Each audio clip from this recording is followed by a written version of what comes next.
week 6, day 2. Had a pretty good night of sleep and did my back workout this morning, and that felt pretty good. And just consuming the same foods.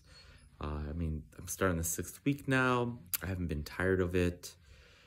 Just continue to follow the same routine. And I think that this is just me personally speaking, N=1, that this is the way to do it. If you're going to be doing any type of bodybuilding style cut, is to do it with a ketogenic style.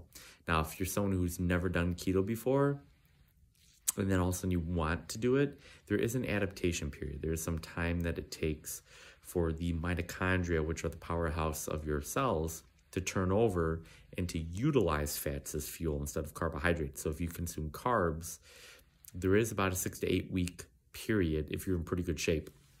If you're someone that's been consuming carbs your entire life, maybe haven't done a lot of cardio or resistance training in your life, it could take a few months up to maybe half of a year.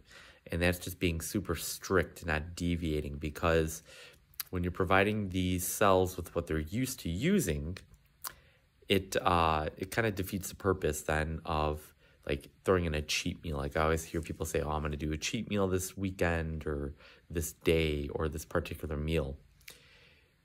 And my thought on cheat meals are, we're all human. We all want to, crave that sweet tooth or that salty craving that we have.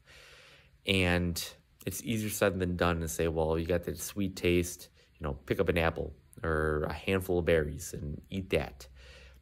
Yes, that'd be better than reaching for a pint of ice cream or some donuts or cookies or brownies or cupcakes. But we're all human. We're all going to give into our cravings from time to time. So my thoughts on cheat meals when you're first starting to change it to any kind of a diet, but specifically keto, I would stay away from them for at least 6 to 8 weeks and just stay with it. 6 to 8 weeks, hardcore. You're doing your keto, you're not deviating, you're keeping your total carbs at a certain number, whether it's 0 if you're doing carnivore, like 20, 30, 40, 50. I'd cap it at 50. I wouldn't go more than 50 total carbs, because then you start getting this gray area where your body wants more carbs, but you're not giving it quite enough. So you're going to have these highs and these lows throughout the day of just energy.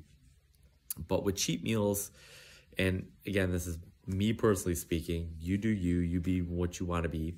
I wouldn't do them just because for me, having like an addictive personality, that could end up leading into some binging mentalities where I might be perfectly clean 6 days out of the week and then one day go crazy and just eat everything and anything.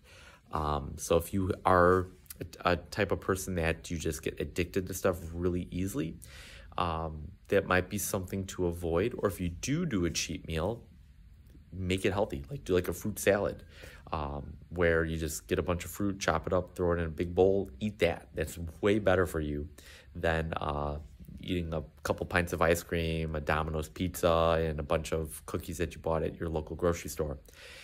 The response that you're going to get in your body is going to be much more healthier from eating a big bowl of fruit than it would be to eat a bunch of ice cream.